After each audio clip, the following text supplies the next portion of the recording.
კომბლესავით დგას პოლიცია და ვისაც ნიღები უკეთია, კბილები აბა დაკრიჭე. აი, არ მაქვს. ამბავი მილიონების მოპარვისთვის დაუსჯელებსა და პირბადეების ტარებისთვის დაპატიმრებულებზე. ღამით დაკავებების, ღამის სასამართლოები. რასაც წლების განმავლობაში ვაპარაკობთ აი ამ კორუფციულ იმპერიას, რაც აქვს ქართულ მოსნებამ, უცებ აღმოჩნდა, რომ ყველაფერი მართალი არის. და ან საათები როგორ გაგვიკვირდა, 3-3 ეკეთა თითო ხელზე. და ლილუაშვილ სანქციები არ აქვს, ღარიბაშვილ სანქციები არ აქვს და აქვს ძალიან დიდი ფული და გაგიჟდა.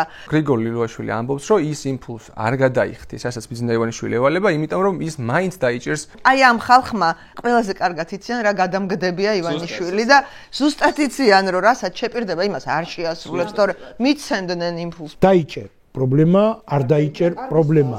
კაცის სახში 20 მილიონი ლარი, 7 მილიონი დოლარი, 20 მილიონი ლარი იპოვეს და 1 მილიონი ლარის გირაუთი გამოუშვეს და რაც სახში იპოვეს. ჩვენ ვეუბნებით აი ამ ფაშისტურ რეჟიმს.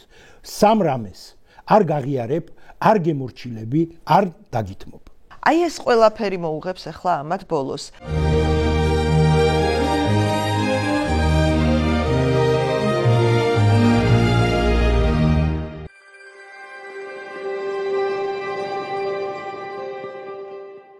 ჩვენი დღევანდელი გადაცემის თემაა პირბადეები versus მილიონები. ივანიშვილის რეჟიმის კორუფციის კიდევ ბევრი საინტერესო ფაქტი. მაგრამ მანამდე მინდა მცირე ხანი დაუთმოთ ჩემს მონოლოგს. ამბავს მილიონების მოპარვისთვის დაუსჯელებსა და პირბადეების ტარებისთვის დაპატიმრებულებზე. გუშინ მივდიოდი აქციაზე და მანქანიდან რომ გადმოვედი, მივხვდი რომ სხვა ჩანთა წამოვიღე, სადაც აი ეს მედო წინა აქციებიდან. მეთქი ეს რომ მიპოვონ. განსაკუთრებით დიდი ოდენობის, განსაკუთრებით საშიში იარაღის შენახვა ტარებაზე სისხლის სამართლის საქმეს აღძრავენ ჩემს წინააღმდეგ თქო და მე აი ასე გაშლიან და გადაიღებენ კადრებს პროპაგანდისტული ტელევიზიებისთვის. აი ზუსტად ასე. ხომ გახსოვთ, როგორ იღებენ ხოლმე იარაღის კადრებს, სადაც არის ავტომატები, ხელყუმბარები, ცივი იარაღი და ასე შემდეგ. ზუსტად ასე გაშლიდნენ აი ამ პირბადეებს და იტყოდნენ, რომ 7 პირბადის შენახვა ტარებაზე დააკავეს საშიში დამნაშავე. ჩვენი რეალობა დღეს ზუსტად ასეთია, ყოველგვარი გადაჭარბების გარეშე. ერთ მხარეს არის აი ეს კადრები, ამოღებული და დალუქული პირბადეები და მეორე მხარეს არის აი ეს ხალხისთვის მოპარული მილიონობით დოლარი და ძვირფასეულობა. წარმოიდგინეთ, სახში რომ ამდენი აქვთ, რამდენი მილიონი აქვთ გატანილი, გადამალული ან იქნებ მიწაში ჩამარხულიც. ჩვენ მხარესაა პირბადეების გამო დაჭერილი ხალხი, ამ ქვეყნის საუკეთესო შვილები, ცნობილი ექიმები, მწერლები, პოეტები, გამომცემლები, ჟურნალისტები, მსახიობები, რეჟისორები, განათლების სპეციალისტები, სამართალმცოდნეები, ეკონომისტები და ასე შემდეგ. ყველა თავისი საქმის საუკეთესო სპეციალისტი და წარმატებული ადამიანი. იქეთა მხარეს არიან ადამიანები, რომლებიც ყოველდღე ატყავებენ ქვეყანას, ფულს აცლიან პენსიონერებს, ბავშვებს, სტუდენტებს, შეზღუდული შესაძლებლობების ადამიანებს. ხოლო სანამ მილიონებს ხაპავენ თქვენთვის განკუთვნილი ბიუჯეტიდან, მანამდე თვალებს გიხვავენ და გაბრუებენ 1000 გვარი ბინძური პროპაგანდით და ბოდვით. მეორე ფრონტზე, გლობალური ომის პარტიაზე, გარყვნილ ევროპაზე. ჩვენს მხარესაა ხალხი, რომელიც უკვე წლებია ყოველდღე ერთი და იგივეს გიმეორებენ. შეხედეთ, რამდენ ფულს გპარავენ. შეხედეთ, როგორ ექცევიან ქვეყნის მომავალს. შეხედეთ, როგორ აპარტახებენ ჩვენ სამშობლოს, როგორ აქცევენ მას სასიკვდილო იზოლაციაში, მხოლოდ იმიტომ, რომ ფულის მოპარვაში ხელი არავინ შეუშალოს, არც შიგნიდან და არც გარედან. იმისათვის, რომ ეს განგაში ზარი თქვენამდე მოიტანონ, ეს ადამიანები დაუზარლად აწყობენ მარშებს, კეტავენ ქუჩებს, მაშინაც კი, როდესაც იციან, რომ მეორე დღეს სახლში მიადგებიან, აუწიოკებენ მცირეწლოვან ბავშვებს და მოხუც მშობლებს, მაგრამ მაინც ჯიუტად, ამაყად გადადიან ქუჩაზე და აფრიალებენ საქართველოს დროშას. იქეთა მხარეს არის ხალხი, რომლებიც გვიმტკიცებდნენ, ფულს იმ შემთხვევაშიც კი არ ავიღებთ წინ მაგიდაზე, რომ დაგვიდოთო. ჩვენი საპარლამენტო გუნდის თითოეული ლიდერი, წირო დაუდო, ფული ხელს არ მოგედებს არც. მაგრამ დღეს უკვე თავად აჩვენებენ მათ მიერვე მოპარულ აურაცხელ სიმდიდრეც, რომელიც თითოეული თქვენგანის, თქვენი მშობლების, თქვენი შვილების, შვილიშვილების უკეთეს ცხოვრებას უნდა მოხმარებოდა. ჩვენს მხარეს მყოფ ხალხს იჭერენ იმისათვის, რომ ამ ფულის მოპარვას აპროტესტებენ, მომავლის წართმევას აპროტესტებენ, ამ ქვეყნის სასიკვდილო იზოლაციაში ყოფნას აპროტესტებენ. ამ ხალხს ციხეში უშვებენ და თავისუფლებას ართმევენ კვირეებით, თვეებით, წლებით. იმ მხარეს კი არის ხალხი, რომელიც მილიონობით ლარის მოპარვისთვის არ დაუჭერიათ. მაგალითად, მუხლი, რომელიც ღარიბაშვილის წინააღმდეგ აღძრეს, უპირობოდ ითვალისწინებს 9-დან 12 წლამდე თავისუფლების აღკვეთას. უპირობოდ. მაგრამ ის მილიონი ლარის გირაუთი გამოუშვეს. ანუ კიდევ კარგად რომ გაიასროთ. ამ ადამიანის სახლში, რომელიც ამ ქვეყნის ყველა მაღალ თანამდებობაზე იყო, ორჯერ პრემიერ-მინისტრი, თავდაცვის მინისტრი, შინაგან საქმეთა მინისტრი, პარტიის თავმჯდომარე, რომელმაც აღიარა, რომ ამ თანამდებობებზე ყოფნისას 11 წლის განმავლობაში მილიონებს იპარავდა, რომელსაც მხოლოდ სახლში 7 მილიონი დოლარი, ანუ 20 მილიონი ლარი და ამდენივე ღირებულების ძვირფასეულობა უპოვეს. 1 მილიონი ლარის გირაუთის სახლში ნუნუკასთან გაუშვეს. ჩვენს მხარეს ცირეწლოვან შვილებს დედმამას სამშობლოს სიყვარულისთვის უპატიმრებენ. თავდადებულ მარტოხელა დედებს მცირეწლოვან შვილებს გულიდან აგლეჯენ.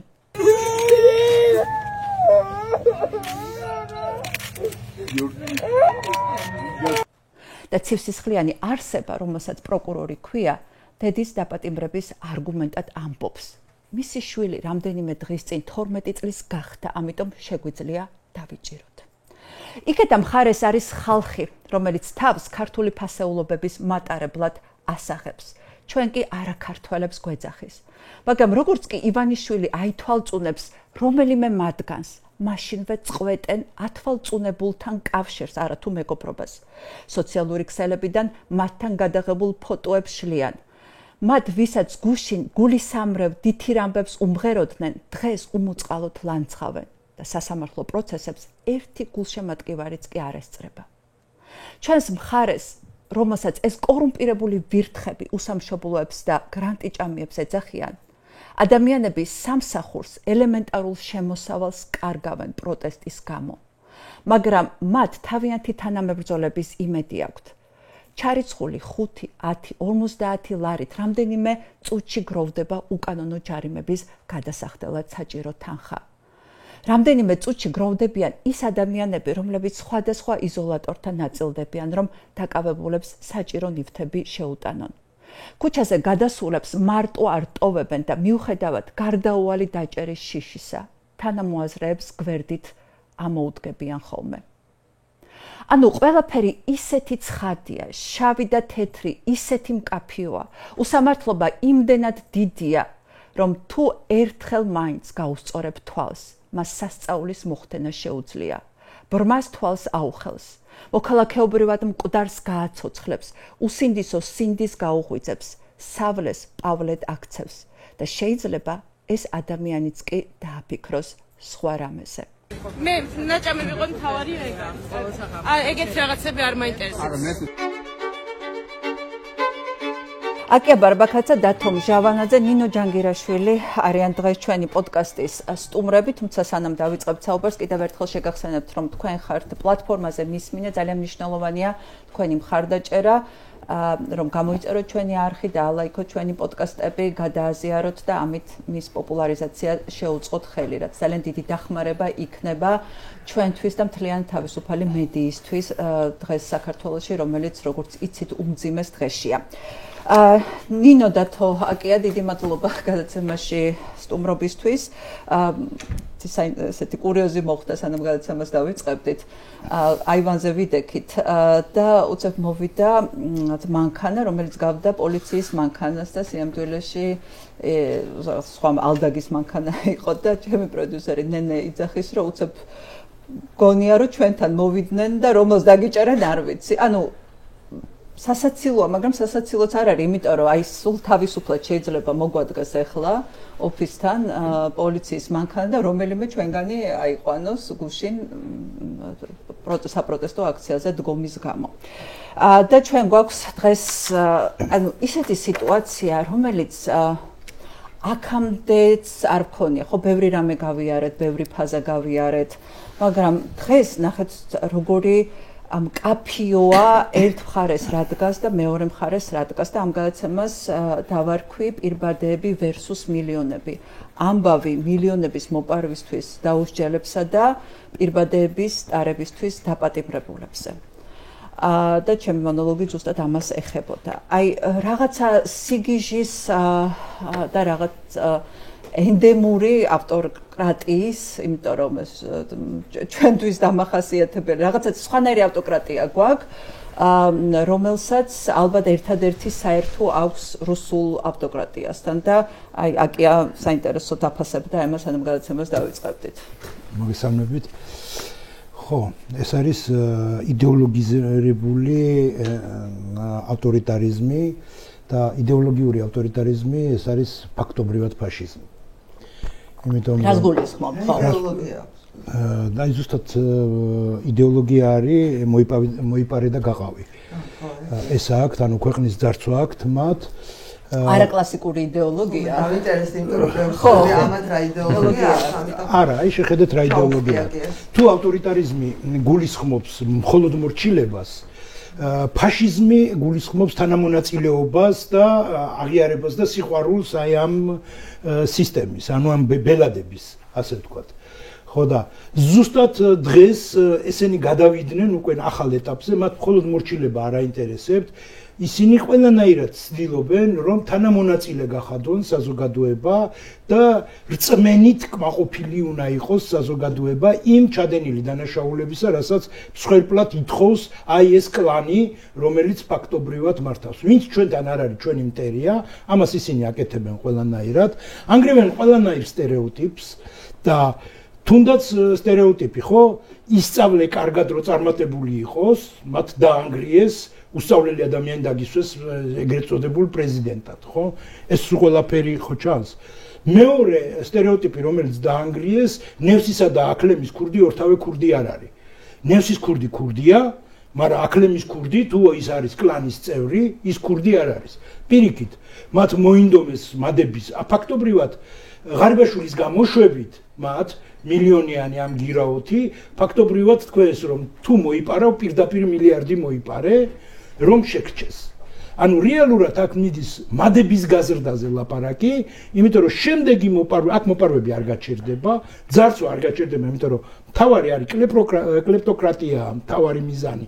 აი ამ ხალხს რაც აერთიანებს, სხვა შოვნა და საშოვარის გარდა იდეოლოგია მათ არ გააჩნიათ. კლასიკური ფაშიზმისაგან მაგალითად თუ კლასიკური ფაშიზმი ერის განსაკუთრებულებას უსვამს ხაზს, დომინაციას, კულტურას, გამოკვეთილობას, რაც იყო ესენი განსხვავებულია, იმიტომ რომ ესენი აქ ამკვიდრებენ რუსულ ფაშიზმს. რუსულ ფაშიზმს არ ჭირდება აქ ეროვნული ნიადაგის გაღვივება, იმიტომ რომ იმპერია დაანგრია ეროვნულმა მოძრაობამ, ეროვნულმა იდეოლოგიამ.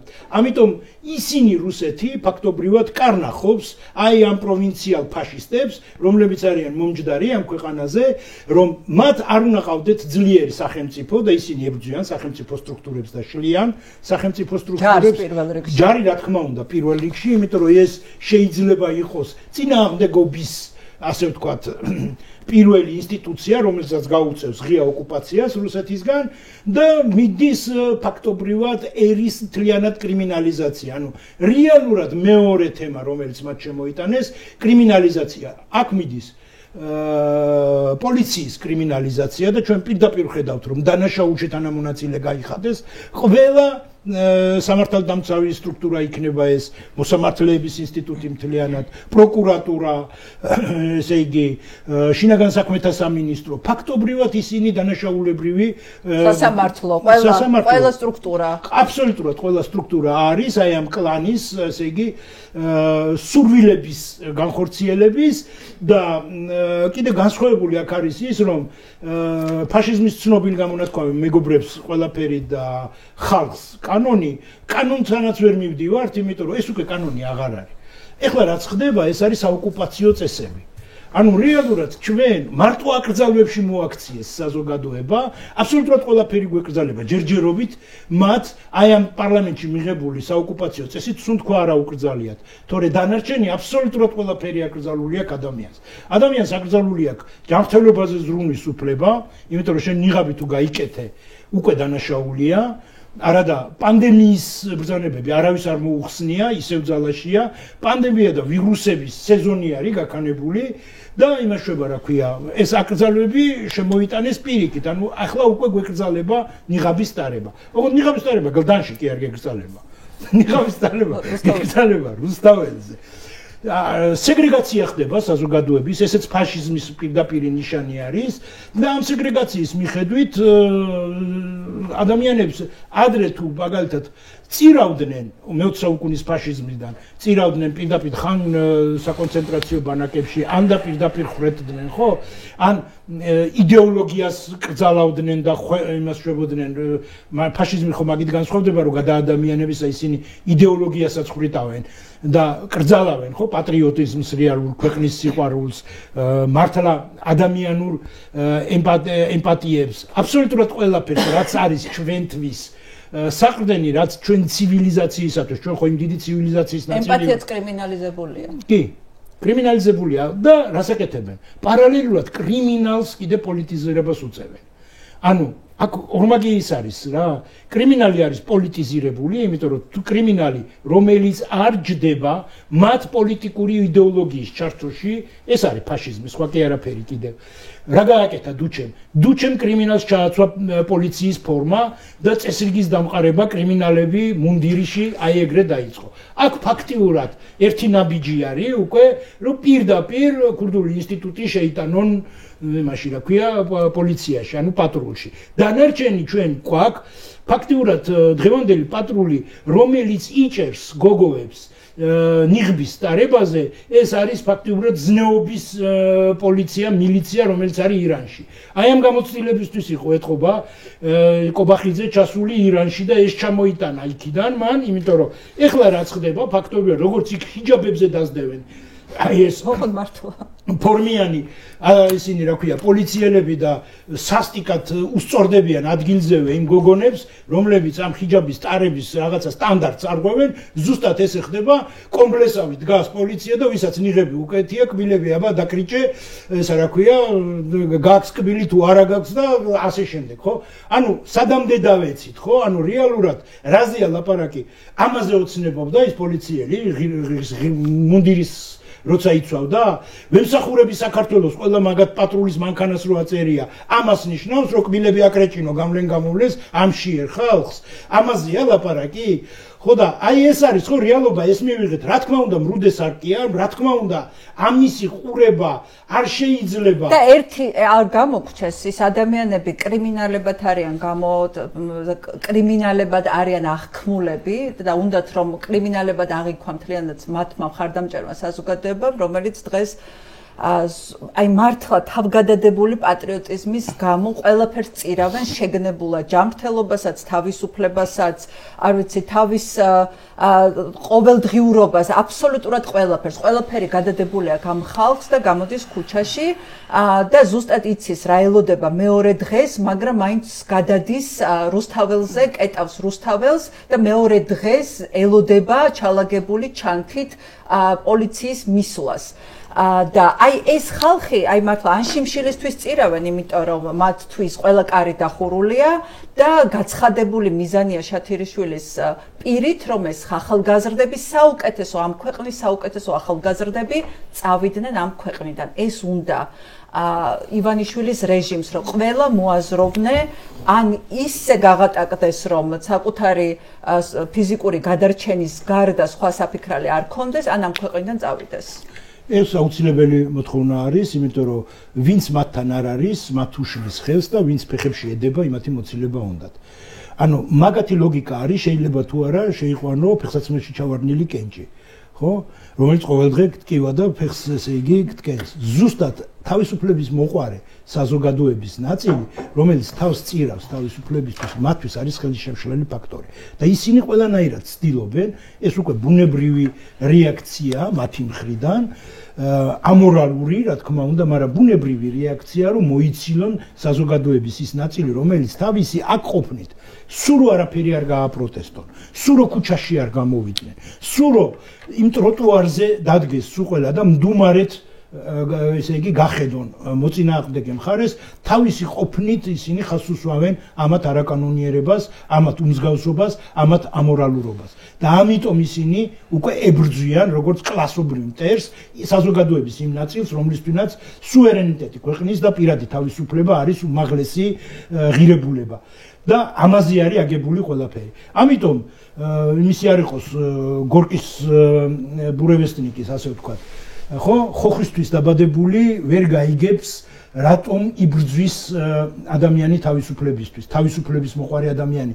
თავად ადამიანობა რო თავისუფლების მოყვარობიდან მოდის და სიამაყე ადამიანის არის დამოკიდებული აი ამ თავისუფლების ხარისხზე, ხო, ეს მათთვის არის უცნობი. ესენი არიან ადამიანები, რომლებიც მხოლოდ დათრგუნულები არიან და რაღაცნაირი მოთხოვნილებაც აქვს. ეთქობა რომ ვიღაცა მათრახით ადგეთ მათ თავს, თორე შეუძლებელია ადამიანს გარედან მოგახვიონ ესეთი სურვილი, რომ დაჩაგრო შენზე სუსტი ან განსხვავებული აზრის პატრონი და ერთსაც დავამატებდი თვითონ დღევანდელი სიტუაცია, რომელიც მათ მოამწიფეს, ეს არის გაცოცხლება მონანიების კადრების, ხო? გაცოცხლება ღამით დაკავებების, ღამის სასამართლოები, შიშის მაგალითად 3 საათზე დამთავრდა სასამართლო. შიშის დათესვა საზოგადოებაში და ნუ ამას შეიძლება ერთი ფრაზა აკლია ჯანდაბაში მიმოწერის გარეშე რა. როგორც იმ მონანიების კადრებშია, სად მიყავთ ჯანდაბაში. ამათ ზუსტად ჯანდაბაში მიყავთ ეს ქვეყანა მიმოწერის გარეშე, იმიტომ რომ შემდეგი გაჩერება თუ ეს ფაშიზმი მათ შეძლეს და დაამყარეს ამ ქვეყანაში, უკვე ციმბირი არის, უკვე რუსეთის ციმბირია, ჩვეულებრივი გუბერნია ხარ რუსეთის. ამიტომ 26-ში აუცილებლად ყველა უნდა გამოვიდეს, ვინც თვლის, რომ გამოსვლით და პროტესტით ჩვენ ვეუბნებით აი ამ ფაშისტურ რეჟიმს. სამრამეს არ გაღიარებ, არ გემორჩილები, არ დაგითმობ. საინტერესო იყო, დიდი მადლობა აკია და ასევე ერთი სანამ ამ კორუფციაზე გადავალთ, აი შემზარავია ბაჟა გაფრინდაშვილის დაკავების კადრები. როგორ იტაცებენ? აი ეხა ხალხი აი ბოლო დღეებში განსაკუთრებით, მათ შორის ლიკაც როგორ მოიტაცეს, ხო? ამას რომ ვუყურებდი, ფიქრობდი, რომ აი როგორც საოკუპაციო ხაზთან ოკუპაციის საოკუპაციო ძალები, რუსები იტაცებენ ქართველებს, ხო? აი დაახლოებით, აი ესე, მე მგონი ის იმათ არ აქვს ამდენი ზიზღი, რამდენიც აქვს აი ამ ტვინ გამორეცხილ ეგრეთ წოდებულ პოლიციელებს და ვაჟას დაკავებაზე რო შეიგინა აი ამ პოლიციელმა, მოდი შენი ექიმი და აღარ ვიტყვი.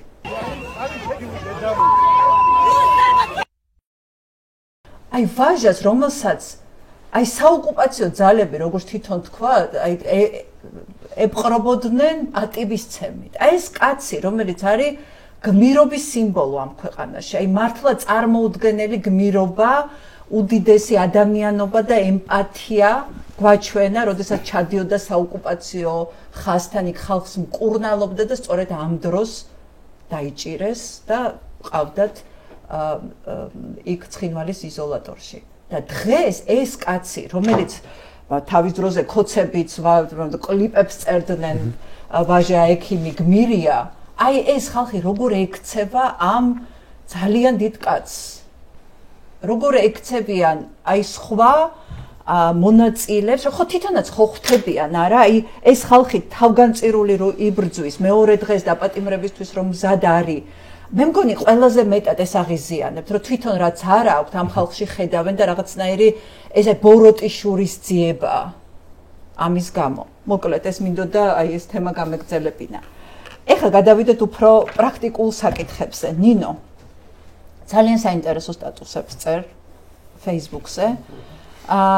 კარგი შეფასებები გაქვს, კარგი ამბებიც გაქვს, კარგი ანალიზიც გაქვს. აი მოდი ახლა ვთქვათ, რომ ის რეალობა, რომელიც შეიქმნა დღეს, ხედავთ, ბრმას მართლა თვალს აუხელს. სასწაულის მომხდენია ის უსამართლობა, რაც ახდება მილიონების მოპარვისთვის ხალხს არ იჭერენ და პირბადის ტარებისთვის ხალხს იჭერენ. ამ ფონზე ხო რას ნიშნავდა, რატომ დაუშვა ივანიშვილის რეჟიმმა ღარიბაშვილის არ დაჭერა? იმიტომ რომ ეს ამწვავებს ამ უსამართლობის საშინელ აღქმას. კაცის სახში 20 მილიონი ლარი, 7 მილიონი დოლარი, 20 მილიონი ლარი იპოვეს. და 1 მილიონი ლარის გირაუთი გამოუშვეს. და რაც სახში იპოვეს, ძვირფასეულობაზე აღარ ვლაპარაკობ. რა ლოგიკით მოქმედებს ახლა, როდესაც არ იჭერს ღარიბაშვილს და გარეთ უშვებს შენი აზრით? მადლობა მოწვევისთვის. სიმართლე გითხრათ, რატო არ იჭერს ღარიბაშვილს, ეს საკითხი ჩემთვის ყველაზე ნაკლებად აქტუალურია. არა, აქტუალურია, საინტერესოა. საინტერესო არის და განვიხილავ. ამას განვიხილავ ძალიან მარტივ კონტექსტში, როგორც ჭირდება ახლა ალბათ რაღაცა ჭირდება, რომ იმან ფული ააგროვოს, მიუტანოს და ასე შემდეგ, არ ვიცი. გარეთ უფრო ჭირდება მარტივად. არა, ხო, მაგრამ ის დადგმული სცენა პროპაგანდისტვისაც კი ძნელად მოსანელებელია. რატო? იმას არ იჭერ, ამას იჭერ. ჩვენ რა შეცდომას უშვებთ, სულ ლოგიკას ვეძებთ ოცნების ქმედებებში. ეს არის ჩვენ ყველაზე დიდი შეცდომა. არ არის ესეთი მწყობრი ლოგიკა, რაც რაღაცებს ახსნიდა. კი, შეიძლება რაღაცა მიკროლოგიკა ვიპოვოთ ღარიბაშვილის ამბავში. რომ რატო დატოვეს გარეთ, ან რატო დაიჭირეს, იმიტომ რომ იქ ვიღაცას ებრძვის თუ კობახიძე ებრძვის თუ ბიძინა გაბრაზებულია და სულ ასე შემდეგ, მაგრამ ეგ არ არის საინტერესო. დიდ სურათში რო შეხედო, რეჟიმის თვალით, ხო? რა თქმა უნდა, მას ასუსტებს ეს ყველაფერი. ანუ მისი ყველაზე თვალსაჩინო სახე, რომელიც იყო და ვისაც მართლა ყავდა სხვა შორის გულწრფელი მხარდამჭერები, მთელი ბნელეთის მოციქულები მისი ისინი იყვნენ ფანები. ხო, დასაბარის ჩათვლით. ხო, ეხლა ეს დაიჭირო და ეს საერთოდ თქვა რომ კორუმპირებული იყო, რა თქმა უნდა რეჟიმს აზარალებს და ივანიშვილსაც აზარალებს, იმიტომ რომ ღარიბაშვილზე მეტად მასთან პერსონალურად ასოცირებული ცოტა მახსენდება ალბათ ანზორ ჩუბინიძე და შემდეგ უკვე ის რა ქვია ლილუაშვილი ისიც კი არა. არა, ხელისუფლების სახე ეს კაცი ორჯერ იყო პრემიერ-მინისტრი, თავდაცვის მინისტრი, შინაგან საქმეთა მინისტრი, პარტიის ლიდერი. მეტი რა შეიძლება იყო ქვეყანაში. თანამდებობის თავი გაანებე ივანიშვილის პირადი სენტიმენტი იყო ეს ბიჭი, ხო? და თვითონ რომ მამაშვილობა და მადლობა ბატონო ბიძინა და ისიც ისე ლაპარაკობდა რომ ხო მაშინ ქართლით ცოტა წაუწდა კორუფციაზე ხელი და უთხარი და მერე დააბრუნა და ასე შემდეგ. ანუ რეალურად ეს რეჟიმს აზიანებს საბოლოო ჯამში აუცილებლად, მაგრამ ჩვენ ახლა ისე ვუყურებთ, რომ თითქოს ახლა ივანიშვილი რანაირადაც გადადგამს, ყველაფერი როგორი გათვლილია, არა, გათვლილია, მაგრამ რეჟიმი თვით დაზიანებებსაც იყენებს. აქეთ ამ ხარეზე შეცდომა მოგდის, რომ სულ თვითგვემაში ვართ, ვაიმე რა შეგვეშალა, ვაიმე ესე რატო გავაკეთეთ, რატო ვიყავით 500 და რატო არ ვიყავით 5000? ანუ კი, კარგია ჩვენ რომ თვითკრიტიკულები ვართ აქეთ ხარეს, მაგრამ სინამდვილეში იქით ძალიან ბევრ შეცდომას უშვებენ და წვალობენ ტანჯვაშია რეჟიმის სინამდვილეში ეკა და ამაზე მინდა ვილაპარაკო. გავაგრძელებ გარკვეულწილად ბატონი აკიას ლოგიკას, ოღონდ რაღაცებში არ დავეთანხმები. ნახეთ, ჩვენ იდეოლოგიაზე გვინდა რომ რაღაცას მივაკუთვნოთ, ხო? მანდაც ვცდებით. იმიტომ რომ ეს კიდე რაღაცა უნიკალური მოვლენაა, რომლის შესწავლა მე ალბათ ცალკე მოხდება. ხო, ანუ ისტორიკოსების მიერ, მაგრამ რატო წვალობენ ესენი ჩვენს პრინციპში რატო წვალობთ ყველა, იმიტომ რომ ჩვენ აქამდე რომ ქონდა ჩვენი ანტიდემოკრატიული ხელისუფლებები, ანტიდემოკრატიული გადახრები ყველგან იყო, რა ვიცი, ზვიაც ეძახდნენ ხოლმე დიქტატორს იფსაწყალს გახსოვთ ალბათ ხო, რომ დიქტატორი მაგიდა რაღაცები. მერე შევარდნაძის დროსაც იყო, რა თქმა უნდა, ავტორიტარული გადახრები, იგივე ძალოვანების როლი, ქმედებები და ასე შემდეგ. ნუ სააკაშვილის დროს ხო იყო და იყო, მაგრამ ეს ყველაფერი იყო ჩვენი რაღაცა გიჟობანა რა, ჩვენი შინა ქართული იყო რა, ყველაფერი. და ეხლა რაც ხდება, ეს არის კლასიკური რუსული. ხო, აგიხსნით რატო არის კლასიკური რუსული და ჯერთი იმაში არ ვეთანხმები ბატონ აკიას, რომ მან თქვა, რომ ფაშიზმის იდეოლოგია აქვს და ავტოკრატიას მაინც არაო. ავტორიტარიზმის იდეოლოგიის გარეშე უბრალოდ არ შეიძლება. რაღაც იდეოლოგია უნდა კონდეს ავტორიტარიზმსაც, იმიტომ რომ მხოლოდ ძალით ხალხს ვერ დაიჭერ, მხოლოდ თუნდაც ფულით ხალხს ვერ დაიჭერ. ამათი იდეა ეს არის რაღაცა ულტრა მემარჯვენე ქალია, კაცია, ქართველობას გვართმევენ. შეიძლება ეგ მინდოდა ამეხსნა თუ მომცემ დროს ძალიან გამიხარდება, იმიტომ რომ ახლა ვფიქრობ თქვენთან ერთად და მინდა რაღაცას ჩამოვაყალიბო. ჩემი აზრი, ამათ ესე რომ მოვიდნენ ხელისუფლებაში, საერთოდ იდეა არ ქონდათ. არც იდეოლოგია, არც სახელმწიფოს ხედვა. ერთადერთი ამათ იდეოლოგია იყო ის 9 წელი. ის 9 წელი, აი დაღალეს ხალხი და მე უბრალოდ მოხდა ისე რომ ის 9 წელიც გავიდა. ამათი 9 წელიც გავიდა. აღმოჩნდა რომ იმ 9 წლიდან რასაც გვეუბნებოდნენ, ყველაფერი ორმაგად და სამაგად გააკეთეს დარბევიდან დაწყებული, ბიზნეს ჩარევით დამთავრებული და უკვე ცოტა არა აქტუალურიც გახდა მათთვისაც კი, თვითმათი მომხრეებისთვისაც კი და ეხლა რო გახსენებენ ხომ რომ აი ამადამ წლის ამადამ რიცხვში მიშას დროს რომ მოხდა გახსოვთ. ვაიმე ის კი მახსოვს იქ რაღაც 1-5 ცალი იყო ეგეთი ამბავი, მაგრამ აქ ყოველდღეა უკვე. აი 15 ივლისისნაირი და ლამის 26 მაისისნაირი თითქმის უკვე ყოველდღეა, ხო? შესაბამისად, ამასაც ყავლი გაუვიდა და აქ მოხდა კიდე უკვე წმინდა რუსულ ხაზზე გადასვლა და აი რატო წვალობენ ესენს და ჩვენც რატო წვალობთ, ხო? აი შოკი გვემართება, როცა ესენი გამოდიან თავიდან ნელ-ნელა შემოგვაპარეს და მერე დაიწყეს აი რატო არის რუსული, ეს სუფთა რუსული. მერე დაიწყეს უკვე ღიად ლაპარაკი რომ ევროპა მტერია, ამერიკა მტერია. ყველაფერი მტერია, მე რაღაცა იდეაზე, იდეოლოგიაზე ხო უნდა დაფუძნებული იყვნენ და ვერაფერი ვერ იპოვეს. ამ დროს ბიზნა ივანიშვილი არის საყოველთაოდ ცნობილი თავისი იმით რომ ის არც მართლმორწმუნე არასოდეს არ ყოფილა, ათეისტი იყო რეალურად ხო და რა ვიცი, ათეისტიც არა, იმიტომ რომ ათეისტსკენ მაინც რაღაც თავისი პოზიცია აქვს, ეგ რაღაცა გაუგებრობა. მერცე მეტად ხეების და ქვების ძალისჯერა. პატივსაცემი ხალხია, იმიტომ რომ რაღაცა წყობრი პოზიცია აქვს, რატო არ წამს ღმერთის და ეს ეგეც არ არის, ანუ ათეისტიც კი არ არის, რაღაცა უფრო დიდი გაუგებრობა. უცებ გახდნენ ღვთისმოსავები, უცებ აიფარეს ეს მართლმადიდებლობა, უცებ აიფარეს დედა მამა და ამ დროს წვალობთ კაცო, ვიცით ახლა მართლა არავის პირად ცხოვრებაში არ ვარევი, რა სისულელია, მაგრამ ზუსტად ვიცით იქით ხარეს რა ხდება. უცებ ოჯახის რა სოდომ გომორია. უცებ ოჯახის სიწმინდე აიფარა ისეთმა ხალხმა, რომ რა ვიცი, 5 ქმარი და 5 ცოლი ყავს. ვინმეს კი არ განვიკითხავ, მართლა არ მაინტერესებს. მე მართლა ფარისებლობა ძალიან ლიბერალურები მაქვს და არა, ფარისებლობა უნდა იყოს ხილებული და არა პირადი ცხოვრება. ხაც აი ყველაფერს რო თავი განებო, უყურებ და რაღაცა ვერ არის რიგზე, ხო?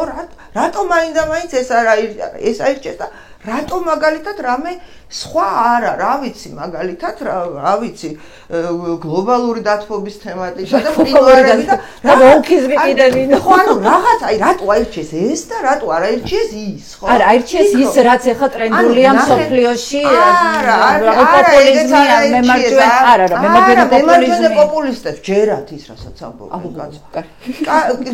ნაწილის მაინც ხო ჯერათ, ამათ არაფრის არ ჯერათ, ეკა აბსოლუტურად. პოპულისტ არაფრის არ ჯერათ. არც კი იციან საერთოდ რაზე ლაპარაკობენ, საერთოდ არც კი იციან. აქ მოხდა ძალიან მარტივი რამე.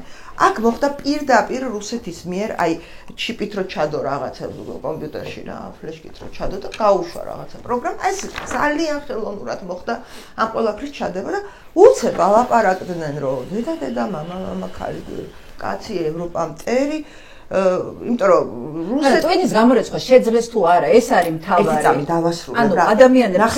ანუ ადამიანებს ვერ დაარწმუნებენ ეკა და რატო ახლა გეტყვით რა.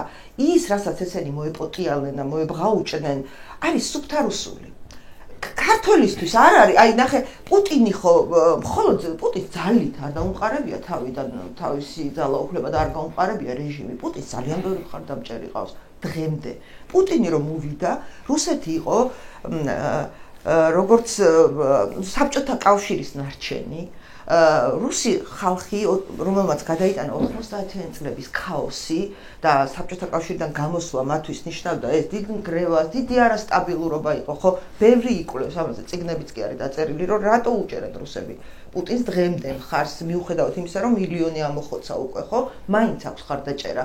ანუ მან შემოიტანა იმპერიული ძლიერი ხელი, იქ უყურებდნენ დაჩაჩანაკებულ ელცინს, რომელსაც დასცინოდა ყველა მთელი მსოფლიო, ხო? და მან რუსებს უთხრა, რომ დაგიბრუნებთ დიდებას და რუსები, ნახე, საბჭოთა კავშირში ხო სინამდვილეში ისინი იყვნენ მეტროპოლია და ჩვენ ყველა დანარჩენი ვიყავით კოლონიები, ხო?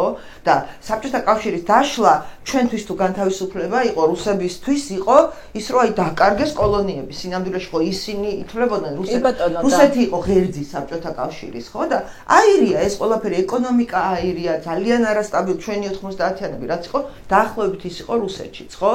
და პუტინი შემოვიდა იმპერიული იდეით, რომელიც ძალიან ეთანადებოდა რიგითი რუსების უმრავლესობის შოვინისტურ და იმპერიალისტურ ბუნებას და შესაბამისად, მაგრამ თავიდან ისიც კი არ იყო ანტიდასავლური. არა, რაც გააკეთა პუტინმა წლების განმავლობაში, ესენი აკეთებენ 2 წელიწადში. ხო და ბიზნესში ყოფაში დასავლეთი შევიდა რუსეთში და იმიტომ აღარ ქონდა დაძაბულობა დასავლეთს მაინდა-მაინც რუსეთს, გახსოვს ახლა ის ხანა რომ რაღაცნაირად გაიტრუნენ და პარტნიორობაზე წავიდნენ, მაგრამ საქართველოზე აი, ნახე რა მინდა რომ გითხრათ რომ მას უკვე რომ დაჭირდა მერე კონსოლიდაცია რაღაცეების, ხო? და იქ რუსეთის შემთხვევაში უფრო სინამდვილესთან ახლოს არის. რომ აი დასავლეთი ჩვენი იმპერია. იმას იქ რეალურია უფრო, იმიტომ რომ დასავლეთის ეხლა უკვე ძალიან ცალსახად უკრაინაში ომის მეორე ომის შემდეგ, ანუ შეჭრის შემდეგ, მაგრამ მანამდეც დასავლეთში რუსეთის მიმართ სიფრთხილე ყოველთვის არსებობდა. სიფრთხილე კი არა, დამოუკიდებელ ცივილიზაციას აღიარებდა, ყოველთვის თავდა თავისი იდეოლოგიები ყავდა მე-20 საუკუნის დასაწყისში. რუსეთის შეკავება დასავლეთის ამოცანა ყოველთვის იყო საბჭოთა კავშირის დაშლის შემდეგაც. უბრალოდ ყველა სხვადასხვანაირად უყურებდა ეს შეკავება როგორ უნდა ჩვენთვის არ არის ორგანული, რაც რუსეთისთვის არის ორგანული. ჩვენ დასავლეთისკენ მივდიოდით და რუსეთი ყოველთვის იდეოლოგიურადაც დასავლეთის ალტერნატივად მოიაზრებდა თავის. ხო, ანუ რუსეთში ეს ამ იდეოლოგიას ჰქონდა საფუძველი და შესაბამისად დასავლეთის აგენტს რო დაუძახებ რუსეთში ვიღაცას შეიძლება იმათვის რაღაცა იდეა აზრი გქონდეს და უცებ საქართველოში რომელიც 90-იანი წლებში ეროვნულ განთავისუფლების მოძრაობა ქუჩაში რომ დავდივარ მე მაშინ პატარა ვყავდი და სადაც მიტინგს დავინახავდი ქუჩაში ავეკიდებოდით ხოლმე ბავშვები ანუ ეგ იყო რომ ნატო დასავლეთი გვინდოდა ხო ჩვენი ოცნება იყო იქით წასვლა და ეს 30 წელი გავატარეთ ინტეგრაციაში დასავლეთისკენ და დასავლეთი გვეხმარებოდა და ასე შემდეგ და ასე უცებ ვიღაცამ იმის გამო რომ რუსული ჩიპით ჩაგიდო რა ქვია პროგრამა ჩაგიტვირთა და უცებ ვიწყებ ლაპარაკს დასავლეთი მტერია აი როგორ უნდა დაარწმუნო ამაში კი ბატონო ვერ დაარწმუნო ხო აი დათესან გადავალ და ამიტომ ვწვალობთ გესმით და აი ამიტომ ვერ იკიდებს ფეხს ამიტომ უწევს მას რატო არის რომ საქართველოს პოლიტპატიმრების რაოდენობა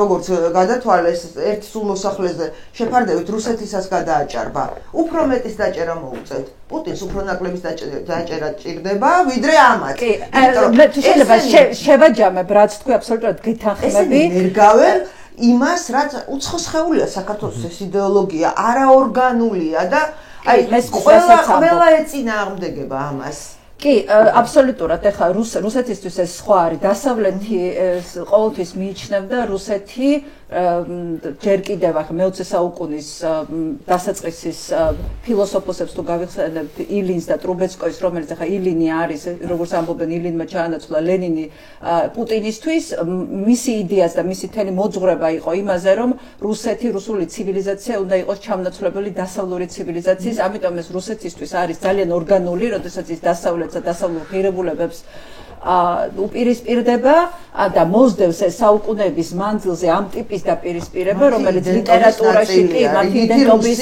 კი ბატონო, მათი ქართველი პირიქით დასავლეთისკენ მიიღწევს და ამიტომ ესენი აი ამ ძალიან წვალობენ ზუსტად ამ ჩვენი ფსიქოლოგიის შეცვლისთვის განსაზღვრული მესიჯების ჩამოყალიბებაში. თუ მომცემ კიდე რაღაცა რეზუმირებას აი ხალე მივაბავ ერთ რაღაცას. ამიტოა რომ მე ვერ ვიტყვი რომ იმუშავა მაგათმა იდეოლოგიამ ამ თვალსაზრისით რომ ვიღაცას მართლა ეშინია. ანუ შეთქმულების თეორიების მოყვარულები ყოველთვის ყველა ქვეყანაში არის. ძალიან დაგვეჩაგერა დათო. ერთი წამი ზამავწვა კიდევაც რის თქმა მინდოდა. კაი, მაშინ რეზიუმეზე დავბრუნდეთ რა იგივე თემაზე, მაგრამ ანუ მოკლედ ეხა რო შევაჯამოთ რაც თქვა აკიამ და ნინომ ეს არის ის რომ ჩვენ გვახვევენ თავს იმას რაც ჩვენთვის არ არის ორგანული და ბუნებრივი და ამიტომ არის ასეთი ტიპის წინააღმდეგობა. თან ამის გაკეთება ივანიშვილს უნდა უმოკლეს დროში. კიდე პუტინმა რაც გააკეთა ეს წლები დაჭირდა ამას, ხო? 2007-დან დაწყებული, როცა ჯერ იმპერიული მიზანი და დაისახა, მერე 12-დან დაწყებული, როცა აგენტების კანონი შემოიღო. ეს ნელ-ნელა ამისთვის მომზადება ხდებოდა და ჩვენთან აი იმ ზვავებით დაგვატყდა თავზე. ამის პარალელურად უკვე თვითონ აღიარებენ, აქამდე ხო ამბობდნენ რომ არა, კორუფცია, რას ლაპარაკობთ რა, ჩვენ წმინდა ხალხი ვართ, ქართველები, სამშობლოს მოყვარულები, ჩვენ ამ სამშობლოს სიყვარულის გამო ვერ გვითხრებენ მეორე ფრონტში და 1000 სისულელე და ბოდვა. და ამ დროს თვითონ გამოავლინეს ეს, რაც ჩემი აზრით მათთვის ძალიან სახიფათო სულაა. კორუფციის ის მასშტაბები, რომელზეც ჩვენ ვლაპარაკობდით, ანუ ჟურნალისტები გამოძიებას აკეთებდნენ, ყოველდღიური საუბრის თემა იყო, მაგრამ ისინი იყვნენ უარზე. ეხლა თვითონ გამოიტანეს ეს დღის სინათლეზე. მოდი ამიტომ ეს კითხვაც მაქვს, შეიძლება, იმიტომ რომ მე ჩემი აზრი მაქვს, რატო არ იჭერს ღარიბაშვილს, მაგრამ ხო, მითხარი, აი და ამით დავიწყოთ. აი ღარიბაშვილს რატო არ იჭერს და კორუფციის კიდე რა ფაქტების გამოვლენას უნდა დაველოდოთ მათივე მხრიდან. იგივე ლილუაშვილს, იმიტომ რომ ჯერ ფოკუსი ღარიბაშვილზეა. ღარიბაშვილის სინამდვილეში თავისუფალი ნამდვილად არ არის. ანუ პასპორტი ჩამოართვეს ფორმალურად, მაგრამ აქამდე ჩამორთმეული ქონდა მას პასპორტი და მას თავისუფლად გადაადგილების შესაძლებლობა არ აქვს. ისევე როგორც გრიგოლ ლილუაშვილს არ აქვს ამ შესაძლებლობა. ერთი ვინც გაასწროეს თორნიკე კრიჟვაძე იყო, ისიც იმიტომ რომ ფილტრი ტყვია ესროლეს და სამკურნალოდ მოუწიათ მისი გადაყვანა თურქეთში და უკან რა თქმა უნდა აღარ ჩამოვიდა, თორე გამოჯამრთელებულია კარგა ხანია. ანუ ვინც აქ ისე რა ვიცით რიჟვაძეზე, ხო არ ვიცით რამე ინფორმაცია? არაფერი, ნუ ჯამრთელად და კარგად არის და ცხოვრობს თურქეთში.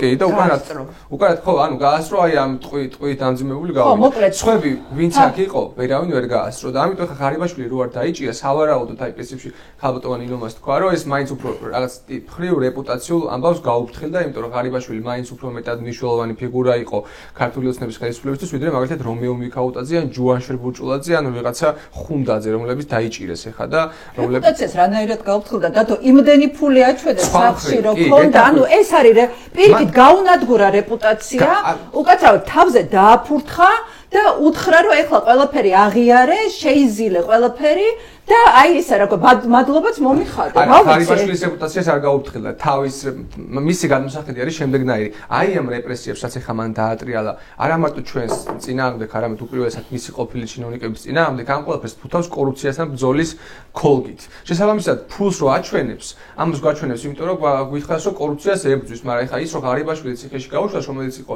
ძალიან მნიშვნელოვანი ფიგურა ქართული ოცნებისთვის, ამას კიდე რაღაცა სხვა ტიპის სკანდალი მოყვება მისი აზრით და მისი კალკულაციით. მის ამომრჩეველში. უიმე არა. ჩემი აზრით ეს არის მიზეზი. ახლა თავს ვერ დავდებ ამაზე. ეს ამომრჩეველი რა ფიქრობ? ისეთი ამბავია რა, თუ ფეხებზე კიდია, მაშინ დაიჭერდა სავარაუდოდ აქამდე სულ. არა, გარეს დატოვა რომ ააგროვოს ფული. არა, ეს ფული არ გროვდება. აი მაგაზე შემიძლია ეგეთი ინფორმაცია გითხრათ, რომ არ გროვდება თუ აგროვდება? არ გროვდება. იმიტომ რომ გრიგოლ ლილუაშვილი ამბობს გრიგოლ ლილუაშვილი შემდეგნაირ ამეს და ეს ვანში ასე ვთქვათ ეს ამბავი რაღაცნაირად ვანელია ხო? ვანელია კი, მეც ვანელი ვარ შესაბამისად რაღაცა. დათოს მე ვეთყვი ჩვენს მაყურებელს რომ დათო გარდა იმისა რომ არის პარტიის წევრი და კოალიციის წევრი, არის ასევე წლების განმავლობაში კორუფციის ექსპერტი, რომელიც მუშაობდა ფლანგვის დეტექტორში. კი, დიდი ხნის განმავლობაში და მათ შორის ამ ხალხზე ვისაც ახლა იჭერენ და დაიჭირეს წლების განმავლობაში სტატიები მაქვს მომზადებული. ღარიბაშვილზეც კი რომელსაც თურმე გუშინ დეკლარაციაში ნაჩუქარი ფული უპოვეს, 1.5 წელს წინ დავწერე მაგაზე სტატია და რა და ან საათები როგორ გაგვიკვირდა, სამ-სამი ეკეთა თითო ხელზე. შემომოწმეთ, ხანუ არის რასაც ახლა აკეთებ, ზოგადად შეგრძნება მაქვს რომ ჩემი დაწერილი სტატიებით მიყავია ხო. სტატიებია შექმნილი საათებზე და გადაცემული. არის შემდეგნაირი ინფორმაცია მაგალითად ვანში, რომ გრიგოლ ლილუაშვილი ამბობს, რომ ის იმპულს არ გადაიხდის, რასაც ბიზნეს ივანიშვილი ევალება, იმიტომ რომ ის მაინც დაიჭერს გრიგოლ ლილუაშვილს. და ამის ასე ვთქვათ, აზრს ვერ ხედავს, რომ ფული გადაიხადოს. ამ ლოგიკას თუ გავყვებით, მაშინ შესაძლოა გასაგები გახდეს, რატო არ ამხელს მაგალითად ბაჩიაშვილი ბიტკოინების კოდებს. რატო ვერ შეთანხმდა და დაალაგდა ღარიბაშვილი მაგალითად ივანიშვილთან იმგვარად, რომ მის გარემოცვიდან ყველა არ დაეჭირათ და ეხლა თვითონაც ასე ვთქვათ გირაუთი გუშინ არ გამოეშვათ. ხო, ანუ არ იხდიან ესენი ამ ფულს. ნუ ერთის პროექტი ხა ფულის გადახდა ნამდვილად მარტივია და ეს ვის ქეში არ უდევთ ამათ ამ ხალხს ეს ფული გატანილი აქ ხა ზოგს უცხოეთში, ზოგს უძრავი ქონების სახის. მაგათ ბუდიში რა იწა, მაგათ ეს 6 მილიონი როგორ არის? თენდა შესახში 100 მილიონი სადღაც.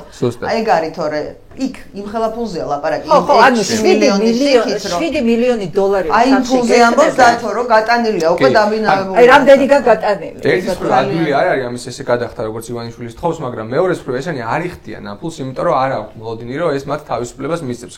ესე რომ შევხედოთ, ხო, ბაჩიაშვილი 900 მილიონი აქვს როგორც ივანიშვილი ამბობს ამ ბიტკოინებით გაკეთებული. ხო, ეხლა ესე რომ შეხედო თუ გექნება გარანტია რომ 400 თუ 500 მილიონს მისცემ და გაგიშვებს და შენი 400 მილიონით იცხოვრებ, წეს უნდა მისცე ის კოდები და წახვიდე, ხო ესეა. მაგრამ არა აი ბოდიში რეპლიკას ვიტყვი რა, ანუ აი ამ ხალხმა ყველაზე კარგად იციან რა გადამგდებია ივანიშვილი და ზუსტად იციან რომ რასაც შეპირდება იმას არ შეასრულოს, მიცენდნენ იმპულს ბოლო-ბოლო. ანუ ამ ხალხს უნდა დაუჯეროთ, ესენი ხომ მის უახლოეს გარემოსულ წევრები არიან, მათ კარგად იციან მისი ბუნება და შესაბამისად ურჩევნიათ აი ამ რისკზე წავიდნენ და მე არ ვიცი როგორ რა გათვლებია და რა სელოდებია. ალბათ ჩვენ იმედი უფრო აქვს რუსთაველის გამზირზე რომ იქნება რაღაცას იმას ვიზამ შევცვლით ამათ და თვითონაც გათავისუფლებიან, მაგრამ ყოველ შემთხვევაში ფულის გადახდას არ აპირებენ და მაგიტომაც ხდება ის რაც ხდება. და ეხლა ხო მაგიტო ხარიბაშვილი სავარაუდოდ ჩემი აზრით იმიტომ არ დაიჭირა და ლილუაშვილის ჯერჯერობით, თუმცა სანამ გადაცემას რომ შეიძლება დაიჭირონ ამასობაში, იმიტომ რომ ყოლა დაუჭირეს გარშემო, იმიტომ რომ მაინც რაღაცა ტიპის აი ამ რეპუტაციას შიდა შიგნით ამომრჩევლებში უთხრია, იმიტომ რომ რომეო მიქაუტაძე არავინ არ იცოდა ვინ იყო და ჯუანშერ ბურჯულაძე მიუხედავად რომ თავდაცვის მინისტრი იყო და მაგათი დაკავება უფრო ადვილად და გასაგები არის და თან რაღაცა ნიშანი არის აი მთავარი პირებისთვის, ხო, ღარიბაშვილისთვის და ლილუაშვილისთვის და სხვებისთვის, მაგრამ ამათ ჯერჯერობით ერიდებიან, მაგრამ ვერაცდებიან ესენის საპყრობილეს, მე მაგაში დარწმუნებული ვარ ივანიშვილის პირობებში. ეხლა კიდე მეორე ამბავი თქვენც რაც აღნიშნეთ, რომ რასაც წლების განმავლობაში ვაპარაკობთ აი ამ კორუფციულ იმპერიას, რაც ააგო ქართულ მოსნებამ, უცებ აღმოჩნდა რომ ყველაფერი მართალი არის და თან უფრო დიდი მასშტაბით ჩვენ წარმოგვედგინა და ეგ გამოჩნდა მაგალითად გრიგორ ლილუაშვილის მაგალითზე. გრიგორ ლილუაშვილის ბოლო პერიოდში დაუჭირეს გარემოცვიდან 3 მნიშვნელოვანი ადამიანი, რომლებიც იყვნენ არ მხოლოდ მსხვილი ბიზნესმენები, არამედ მნიშვნელოვანი თანამდებობის პირები ქვეყანაში. დაუჭირეს მას ბიჭიკო პაიკიძე და რაღაც მისი კომპანიის წევრები. ეს ბიჭიკო პაიკიძე რაღაც ვანის საკრებულოს წევრიც იყო, ადამიანი, რომელმაც ააფეთქა საყდრისი თავის დროზე ბიძინა ივანიშვილისთვის. ადამიანი, რომელიც კომპანიებას მოიგო, რა ვიცი, 70 მილიონი ლარის ტენდერები და ვანში თუ რაიმე ქვის კარიერი არის და ხრეშის მომპოვებელი რაღაცა ეს კომპანიები მის ხელში იყო და ჰესებს აშენებდნენ ხა ლილუაშვილის ასე ვთქვათ ნებართვით და ეს ადამიანი დაიჭირა კობა ხუნდაძე, რომელიც იყო ვლადიმერ ხუნდაძის და ვლადიმერ ხუნდაძე იყო შემოსავლების სამსახურის უფროსის მოადგილე და კურირებდა საბაჟო მიმართულებას, ანუ რა ტვირთი შემოდიოდა და გადიოდა ქვეყნიდან ამ ყველაფერს კურირებდა.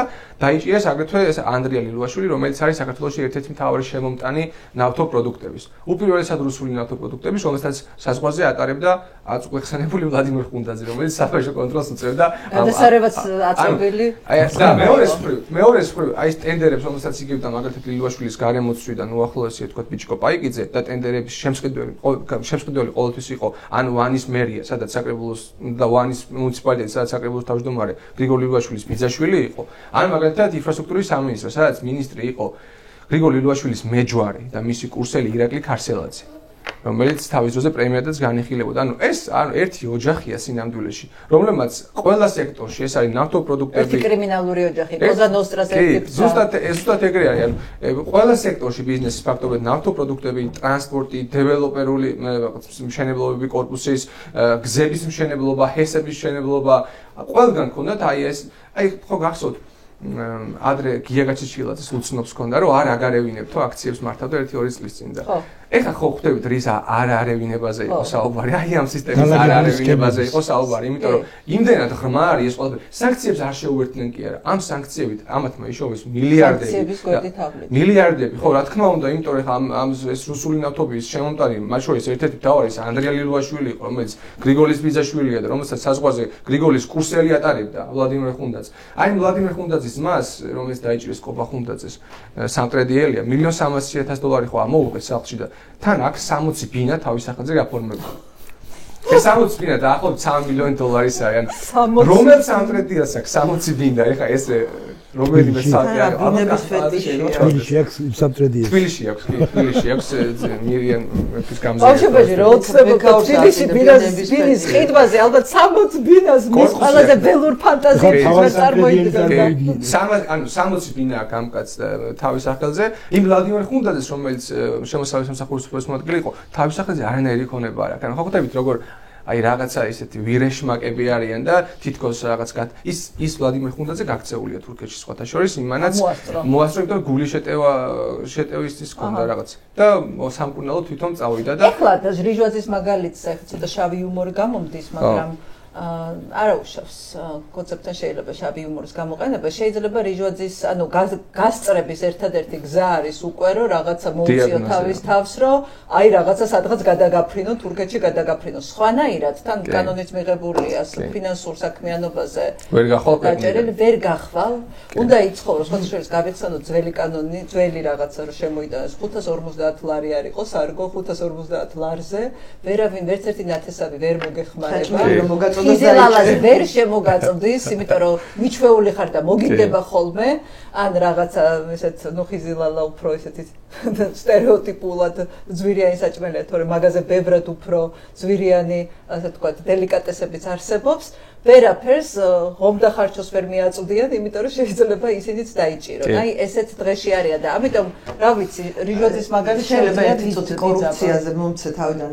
აი ნახე, ბიძინა ჩემი აზრით გადაფსიხდა რაზე, იცი რომ აღმოაჩინა თვითონ ხო სულ დაძაბულობაშია რომ სანქციები და ну რეალურად ადევს სანქციები, უბრალოდ არც ისეთი კოშმარული როგორც ჩვენ ვისურვებდით, მაგრამ პრობლემა აქვს ხო იქ ბანკში გაყინული ეს ფული 600 მილიონი თუ ასე შემდეგ და ანუ ის უცებ აღმოაჩინა და გაიგო რომ მას რაც ფული ქონდა თავიდან და ეხლა რაც აქვს იმაზე ბევრად მეტი იშოვნეს აი ამათ ჯამში ხო მილიარდებზეა ლაპარაკი ღარიბაშვილი ხა რაღაცას რო პატარა სიპარავდნენ ეგ სულ იცოდა და ხა 1 მილიონი 10 მილიონი თუნდაც 100 მაგისტვის არ არის პრობლემა აღმოაჩინა რომ კალაძემაც ძალიან დიდი ფული იშოვა ღარიბაშვილმაც და ეს არის რაღაც ბავშვური თამაშები მამიკოს ძალაუფლების ეს წრაფ ამაზე გადაფსიხდა და ნახე ამბავი გაიხედა და ლილუაშვილს სანქციები არ აქვს ღარიბაშვილს სანქციები არ აქვს და აქვს ძალიან დიდი ფული და გაგიჟდა და მან რა ხდება იცი რომ ის ხო გადაფსიხებულია და კობახიძე ყავს შემძრალი ესე გველივი და უსისინებს ხუში უჩუჩულებს ხო ანუ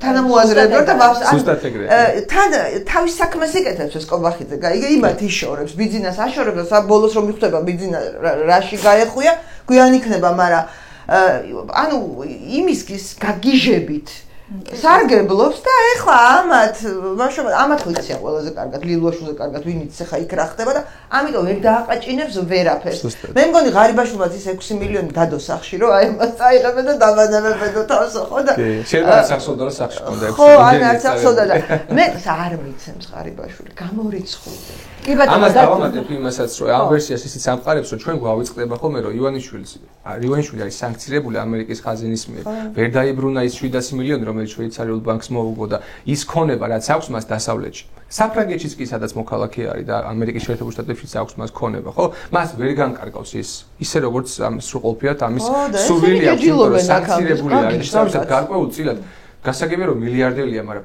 ფულის დეფიციტი შეექმნა იმიტომ რომ რავი შეიძლება ითქვას რომ მისი ქონების ნახევარსაც კი შესაძლებელია ვერ განკარგავს ისე როგორც ეს უნდა შესაბამისად აქ რომ ამ ხალხმა იშოვა ამდენი და საუბარია მართლა დიდ მასშტაბზე მილიარდებზე არის საუბარი ამიტომაც ეს საფრთხეც იგრძნოს შესაბამისად ერთ-ერთი მიზეზი ისიც არის რატომაც ამათ დაერია ხო ანუ ფულს მოგძალო რა თქმა ეხა ივანიშვილი კი მილიარდი რო გაქვს ნაშოვნი მოდი შევიკრათ ერთად რატომაც არა ხო კი ერთად დავამატებ რომ აი საუბრობთ ავტორიტარიზმის ბუნებაზე ხოლმე არის ავტორიტარიზმები ამ ქვეყანაში და ავტოკრატიები სადაც ესეთ ელიტა დიდარია და კორუფციის დოზა იქაც რა თქმა უნდა ძალიან მნიშვნელოვანია მაგრამ ხალხსაც შესაძლოა რაღაცა ხდებოდეს ისე რომ ხალხის ნორმალურად ცხოვრობდეს და რაღაცა ტიპის ელემენტარული საჭიროებები ქონდეს ჩვენს შემთხვევაში ხალხის საჭიროებები არ მთლიანად გამორიცხული ამ ყველაფერთან. მაგალითად ვანის მაგალითზე შემიძლია თქვა, საიდანაც ეს ლილუაშვილი არის და ეს პაიკიძე და ხალხი, რომლებმაც იშოვა, როგორც გაიგო ასეულობით მილიონი დოლარი, ამ პერიოდში, ამათი მმართველობის პერიოდში, ვანის მუნიციპალიტეტის მოსახლეობა შემცირდა 25%-ით და ვანის მოსახლეობის 62% არის სიღარიბის ზღვას მიღმა ქვემოთ ბაზარში. არ ხო, თავისივე მეზობლებს და თავისივე ახლობლებსაც და უახლოეს ადამიანებსაც კი რაღაც ელემენტარულ პირობებს არ უქმნიან იმისა, რომ არ გაიხსნენ არა თუ რაიონიდან, არამედ ქვეყნიდან და 60% არის სიღარიბის ზღვას მიღმა ქვემოთ ბაზაში რეგისტრირებული. ეს არის მდგომარეობა. ანუ რაღაცა კადიროვის ჩეჩნეთი უფრო არის ეს ყველაფერი, ვიდრე რაღაცა ტიპის თქვა ავტორიტარიზმი, სადაც რესურსები ნაწილდება არასამართლიანად, მაგრამ მაინც ის რომ ხალხი ცხოვრობს და რჩება იმ ქვეყანაში საცხოვრებლად. ესე იგი ძალიან კაი ყველაფერი ავტორიტარიზმის იდეოლოგია კი ძლიერი სახელმწიფო ან იმიტაცია ძლიერი სახელმწიფოსი, აი ეს არის სამუშაო ადგილების. ანუ ეხლა რაზე ვლაპარაკობთ, ხო? ნინომ რაც რაზეც კადაფისაც კი ქონდა იდეოლოგია და თავისუფლად. მაგაზე თუ დავხარდა, დროს მაინც თეორიების შექმნა, რაღაცა გარკვეულ დონეზე, ანუ ეკონომიკური სტაბილურობის შექმნა, სოციალური მინიმუმის დაწესება, გინდა ბოლშევიკები აიღე, გინდა ნაცისტები, გინდა ფაშისტები აიღე, რაღაცა ეს კონდათ მათ მინიმალური, ანუ მათ ხوارი არ უნდა ყოფილიყო, აი ესე გამათხოვებული მთელი ის კანონის უზენაესობის თამაში, კი მეგობრებს ყველაფერი ხალხს კანონი, მაგრამ კანონს აი ესე. ეს კაია, მეგობრებს ყველაფერი ხალხს კანონი. კანონი. და ისა რა ქვია, და ესეთ რამეს არ დაუშვებდნენ მაგალითად, რომ ელიტა ესე ხაზგასმით გამოეშვათ და ესე იგი პატარა რაღაცა დანაშაულზე, ესე იგი ადამიანები 10 და 15 წლიანი მეებით გაეშვათ, ხო? არ აკეთებდნენ ესე, არ ჭირდა, იმიტომ რომ მათ იდეოლოგიას აზიანებდა ეს. და ტერიტორიების დაბრუნება, ანუ ყველა დიქტატორი ასე თუ ისე ემზადებოდა ეს სამხედრო ძლიერებას და ხას უსვამდა, მით უმეტეს თუ დაკარგული ტერიტორიები ჰქონდა, ყოველთვის მიდიოდა მანდეთკე, რომ ეს ყველაფერი საზოგადოებას უნდა მოეთმინა იმისათვის, რომ იყო დიდი მისია, ესე იგი გასაკეთებული. მაგრამ ეს ყველაფერი იშლება ერთ რამეზე. ჩვენ თუ შევხედავთ რუსეთის ჰიბრიდული ომის პრიზმაში, რაც ხდება საქართველოში, მაშინ ლაგდება ყველაფერი თავზე. ზუსტად თავის ადგილზეა ერთ-ერთი გადმოტანილი იქაური მესიჯი. კი, აბსოლუტურად ეს ყველაფერი დგება და იმიტომ ვიძახი, რომ რუსეთში ფაშიზმი მიდის და რუსული ფაშიზმის ელემენტები შემოდის, მაგრამ მთლიანად კი არა. რაც რუსეთს აი ამისთვის აწყობს ჰიბრიდული ომის თავარი მიზანი რა არის? სახელმწიფო ჩამოშალოს შიგნიდან, ამიტომ ხდება ინსტიტუციების ჩამოშლა, კორუფციის შემოყვანა, ეკონომიკის ჩამოშლა, დამოკიდებული გახადონ ეს ყველაფერი. აბსოლუტურად მანდეთკენ მიდის ეს ყველაფერი. ჰიბრიდული ომის პრიზმაში შეხედავთ თუ არა, რაც ხდება ყველაფერი არის თავის ადგილზე. ერთი აი თაროებზეა ზუსტად პატარა იმები წაწევა. მაგრამ ამას აქვს დამატებული შიდა ძლიერი ელემენტები თვითონ ივანიშვილის და მის გარემოწვის სახით. ეს შიდა ისინია ემოციები, ასე ვთქვათ, ხო? ემოციები არა, მოპარული. აი შეხედეთ, არ გაღიზიანება ოკუპანტის, დასავლეთი მტრად გამოცხადება, დაპირისპირება საზოგადოების, ინსტიტუციების მორღვევა, კორუფცია, ეკონომიკური ისინი, რა ქვია, არასტაბილური ისინი შექმნა. მოკლედ, რუსული გადმოსახედიდან უნდათ, რომ დაგვაბრუნონ კინტო, ელარჯის გაწელვა, სუფრა, გართობა, უმღერე, მოემსახურე. აი ამათ იმაში გრუზინის ის რაც ჰქონდათ რუსებს შექმნილი, აი იქ დაბრუნებენ და ესენი არიან ამისი ხელშემწყობები. მაგრამ ჩვენ არის ახლა რატო დაიჭირა? აი მანდ მივდივარ. ზუსტად მანდ მივდივარ. ამასაც ზუსტად თუ გავხედავთ რუსეთშიც რომ იგივე პროცესი მიდის, რომ ელიტის ჩანაცვლება ხდება, იქაც გარკვეული, იქაც იჭერენ. რა, ეს კორუფცია ხო, ნებადართული კორუფცია იყო. ვინმეს ეჭვეპარება რომ ახლა გაიგო, ისა რა ქვია, მამა მარჩენალმა, რომ თურმე ესენი იპარავენ, არა ზუსტად იცოდნენ. ჩვენ ახლა ვლაპარაკობთ, ვიღაცამ დეკლარაცია შეავსვა და არ შეავსა კი არა. ნარკოტრაფიკინგები, მთელი ეს ამოდენა სახელმწიფო, ის აბრეშუმის გზის სახელმწიფო ხარ და მთელი ეს გადატანები, რკინიგზა რო გაკოტრებულია სპეციალურად, რა გადის მარცხენა საქონელი, რა მარჯვენა ამ ტერიტორიაზე. რაებზეა ლაპარაკი, რუსეთის მთელი, ვინმე გამოიკვლია ამათი ბიზნესების ბმა რუსეთთან. როგორ პრემიერი ნაწილობრივ, მაგრამ ეს კატასტროფული მასშტაბები არის ამას. მე უნდა კაი გამოძიება უკვე გამოიკვეთა უმნიშვნელოვანესი რაღაცა, გამოიკვეთა რომ ყველა ძალოვანი მინისტრი ქვეყანაში 10 წრეულობით პრემიერ-მინისტრები ყველანი ჩართულები არიან კორუფციულ ქსელში, რომელიც პირდაპირ ბმაშია რუსეთის ინტერესებთან. ანუ ამათი ბიზნესები არის მიმული რუსეთის ბიზნესებზე. ამათმა ჩამოიყვანეს და მიიღეს კანონები, რომ 500,000 კი არა, ლამის 1 მილიონი რუსია ჩამოსული და რამდენი ფირმა აქვს მათ აქ დარეგისტრირებული.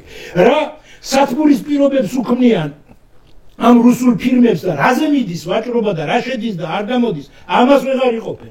ეს შეიძლება არის ვალდებულება, რომ იქიდან ის რომ მოყვება და ის ითხოვს მოპარულ მილიარდებს პუტინი. ეს შეიძლება არის რეაქცია იმის ფაქტობრივად უკანა ეზოში აქ. იმიტომ რომ ესენი კოლაბორანტები არიან და იმათი მესიჯების შემსრულებლები არიან და ეს კორუფციული სქემებიც, ერთ-ერთი რუსული კორუფციული სქემების გადმოტანა. ერთ-ერთი გაჩნდნენ მაჟორები ქვეყანაში. როგორც რუსეთში იყვნენ ვიღაცა გაბობოლაებული რაღაცა ფერარების რაოდენობით, გონი სოფლიოში პირველ ადგილზე ვართ უკვე.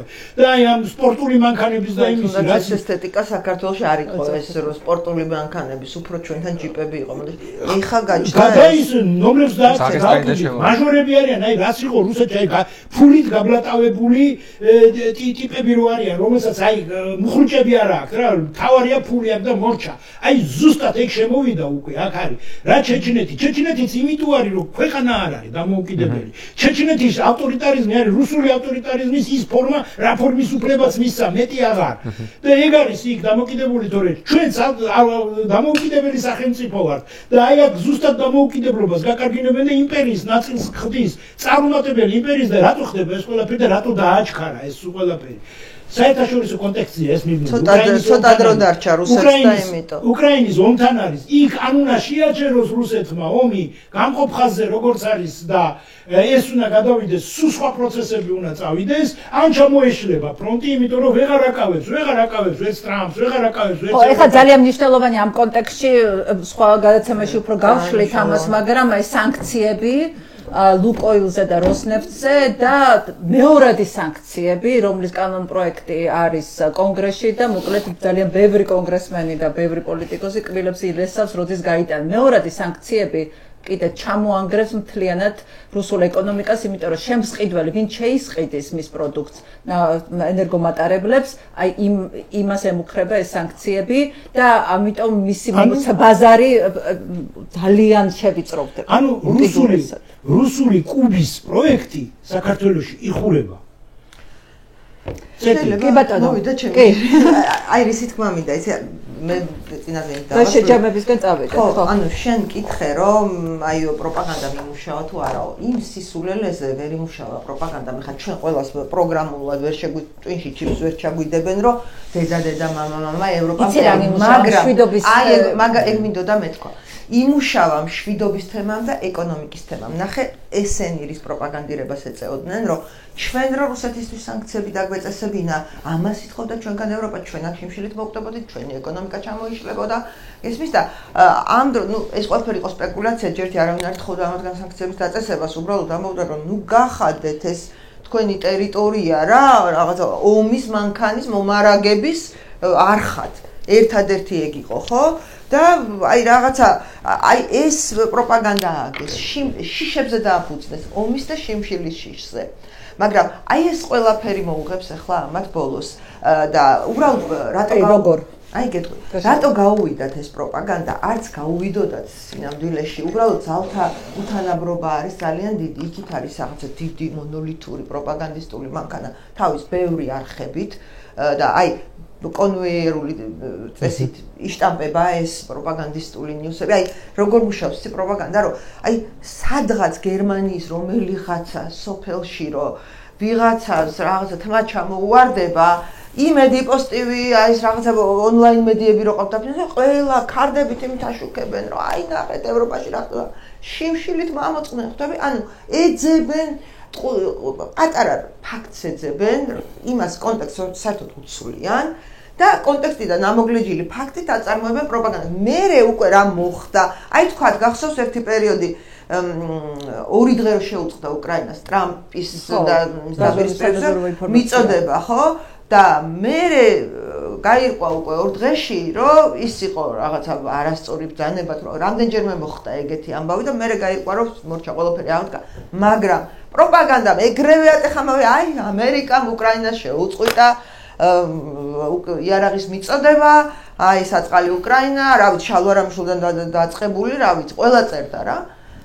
მაგრამ რო აღდგა ის ხო აღარ დაუწერიათ. ხო და ვინ წავა ეხლა და ვინ გადაამოწმებს რომ ეს ტყუილია. ანუ პროპაგანდის ძალა დიდია.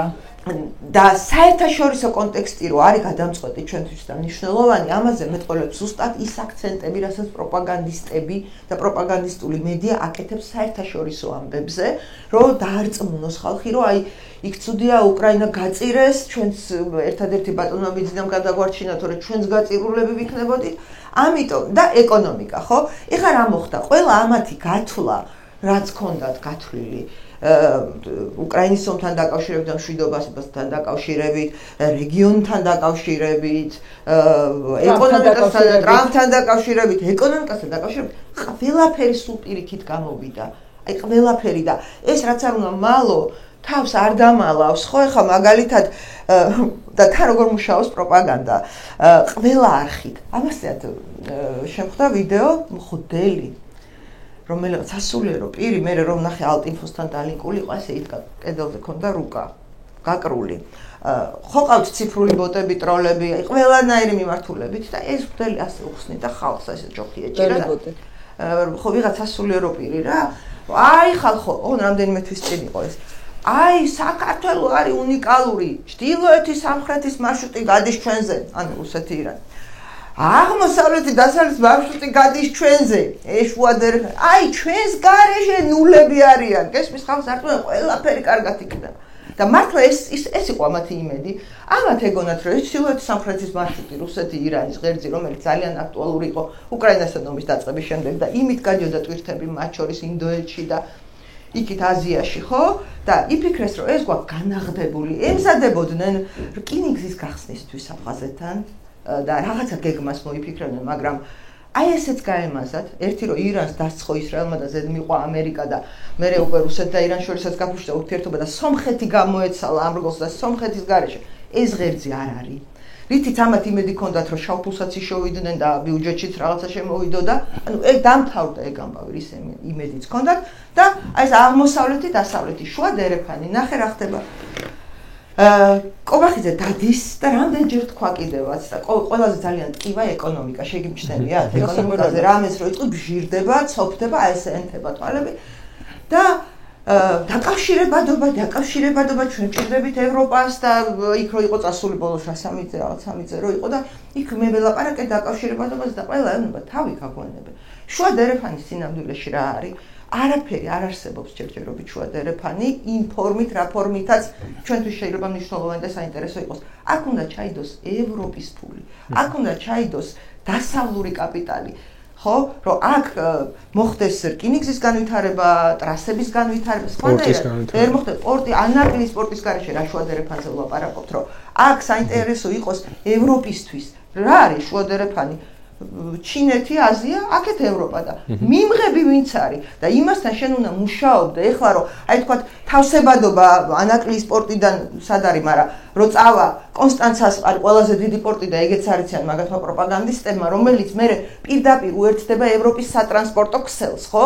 და შენ ეს უნდა გააკეთო ყველაფერი ევროპასთან ერთად. ევროპა აღარ ხო, რასაც ევროპა კი არა, ჩინეთი გაანაწყენებს ჩემი ინფორმაციით და თურქეთიც მათ შორის, იმიტომ რომ ერთმანეთის ინტერესები ვერ დააბალანსეს ამ ინტერესებში. ნახე რა არის ძალიან მნიშვნელოვანი, რომ ცენტრალური აზიის ქვეყნები უკვე იმდენად არიან ევროპასთან ჩახუტებულები, ასე ვთქვათ, იმიტომ რომ შუა დერეფანი ვითარდება.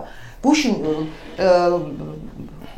რა ქვია კაცო, კაია კალასმა და უზბეკეთის პრეზიდენტმა ხელი მოაწერეს თანამშრომლად. უზბეკეთის პრეზიდენტი ტრამპთან იყო შეხვედრაზე, აი გაეროს ხდომა რო იყო. უზბეკეთი არის ყველაზე მზარდი ეკონომიკა დღეს. ანუ ცენტრალური აზიის ქვეყნებს ელაპარაკებიან, იმიტომ რომ აი ეს კორიდორები ხდება, იქდებენ ინვესტიციებს და მე ჩადებენ აი ეგრეთ წოდებულ ზანგეზურის კორიდორ, ანუ სომხეთი, აზერბაიჯანის. კი ბატონო, აი ეგ რთული თემაა. არა, რთული თემა, ანუ რთული თემაა. რატო გვიგებს პროპაგანდა? მე შენ გითხარი რომ მღვდელიც კი იდგა და არა, რთული თემა, სხვა გადაცემა ჭირდება მაგის კარგად გაშლას, ხო? ამ ხელისუფლებას ყველა გეგმა გაემაზა.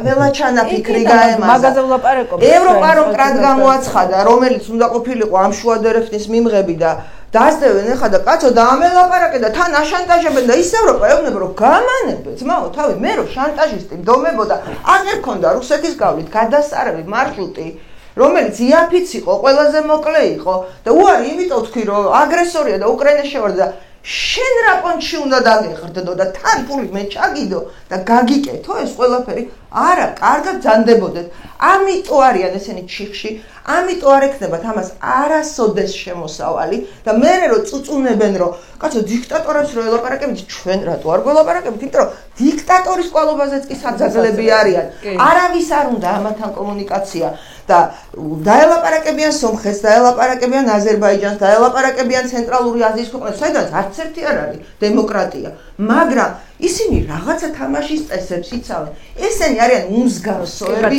თვით დიქტატურის სტანდარტით და თავარი რაც ამათ ბოლოს მოუღებს ახლა აბრეშუმის ფორუმი რო იყო კობახიძე გაფიქრებული და უსმენდა სომხეთის პრემიერ-მინისტრს და აზერბაიჯანის, რომელიც ლაპარაკობდა პაშინიანი ბედნიერი. ყოველ მეორე წუთში ვაშინგტონის დეკლარაცია ეკერა პირზე ტრამპის და ჩვენ ამას ვაკეთებთ, ჩვენ იმას გავაკეთებთ. ეხლა უკვე აი ტვირთები რომ მოდის ყაზახეთიდან აღარ გვჭირდება საქართველოზე გატარება. ჩვენ პირდაპირ აზერბაიჯანიდან შემოგვივა სომხეთში. აი ჟესტსაც აკეთებს ეს ხელი სისვამს ფეხებზე საცოდავად კომპანიიდან გაფიცრებული ანუ თავის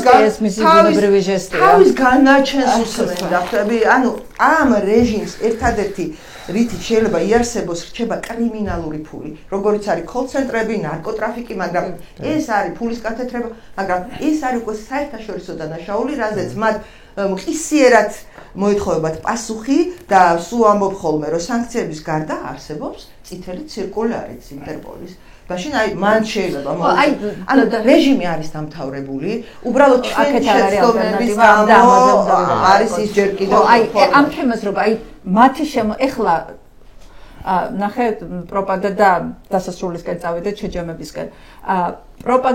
პროპაგანდა აგორებდა აი საზიზღარ ტალღას იმ არასამთავრობოების მიმართ, რომელიცაც წარმოადგენდა მათ შორის ფანგის დეტექტორი, რომ აი ესენი არიან გრანტიჭამიები, ამათ გამოვართ ცუდ დღეში, ესენი უნდა მოვიშოროთ აგენტები და გამჭვირვალობას ითხოვდნენ უგამჭვირვალესი პროცესია, როგორ იღებს საერთაშორისო ორგანიზაციებიდან ფულს არასამთავრობო ორგანიზაციები. შეგენახათ ოქროს ზოდებში თქვენს ფული და მე მიყოვიდნენ.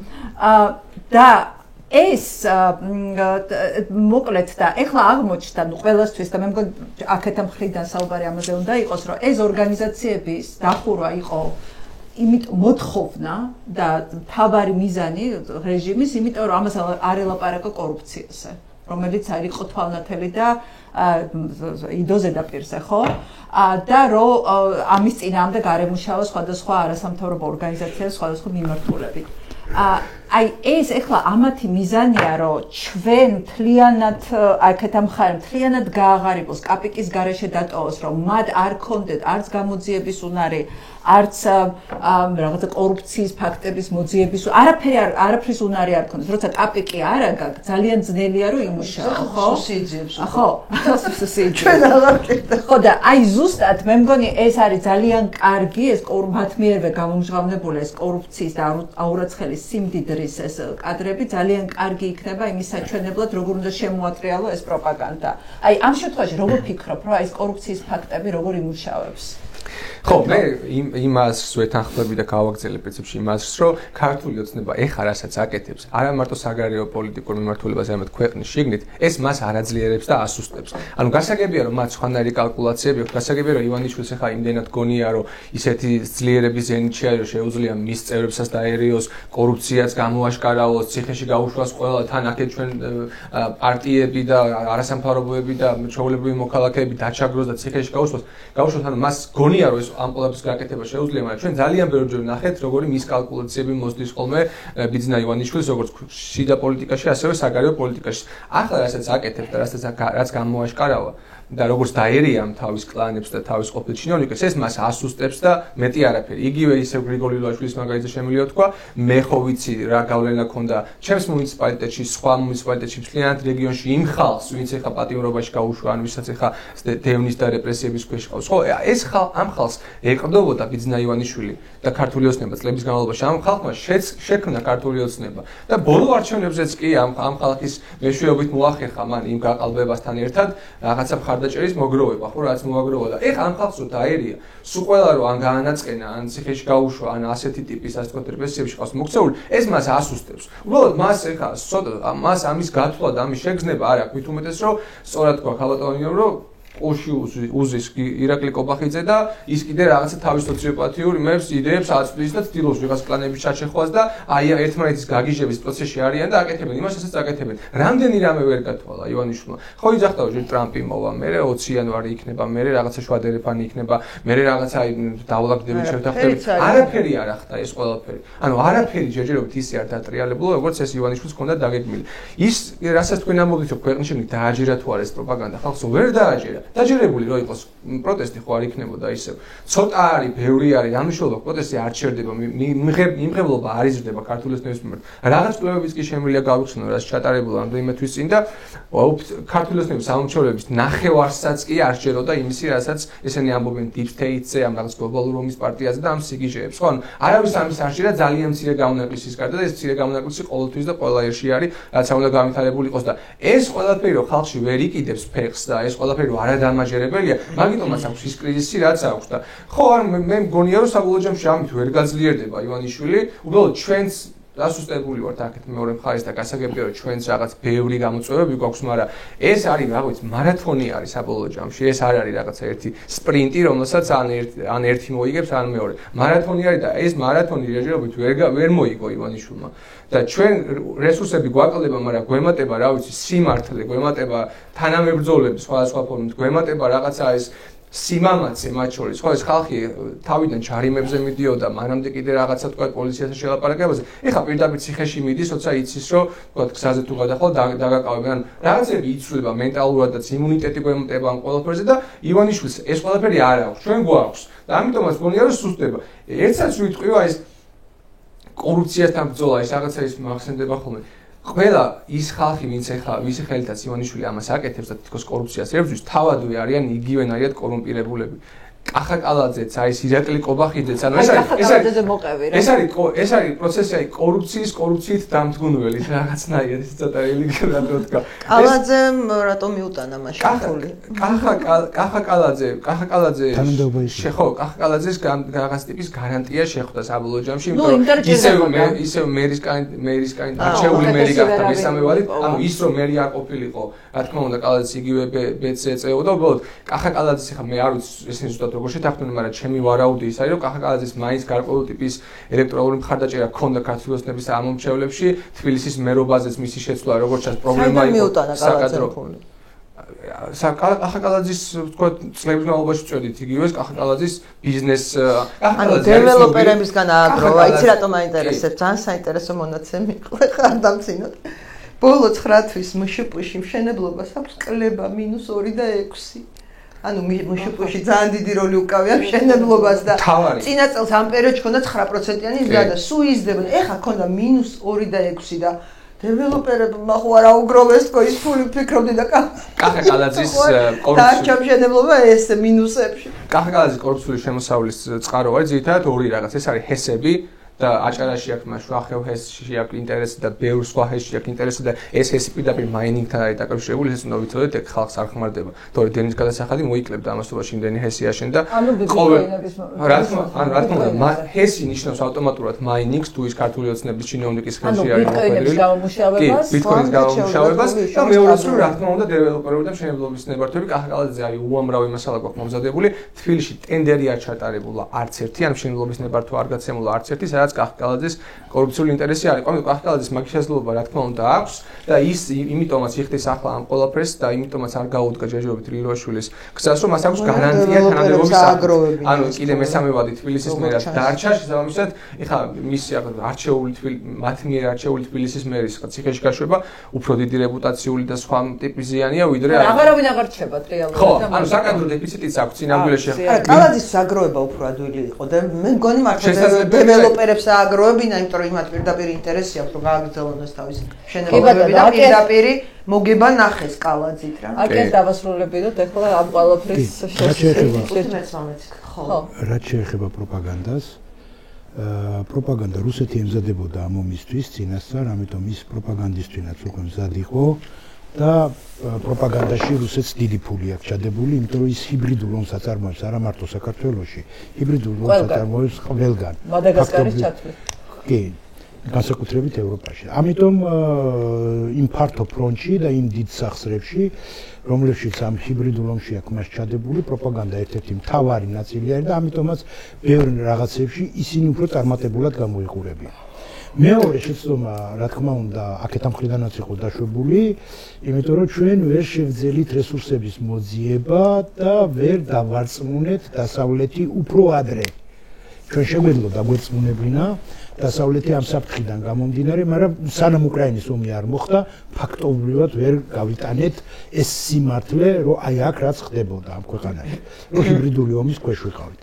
კიდე ვერ დავაზუსტებთ ერთი რამე, რომ ცხელი ომის პარალელურად ჰიბრიდული ომის იგივე შედეგის მომტანია რუსეთისთვის, რაც ცხელი ომი. ანუ ჩვენთანაც ომია, ოღონდ ცხელი არ არის. ხო, მაგრამ შედეგი იგივეა, იმიტომ რომ იქ თუ ადამიანები გვდებიან, აქ გარბიან ადამიანები და აღარ გიბრუნდებიან და შინ მოусვლელი და მკვდარი ერთი და იგივეა მაგ შემთხვევაში.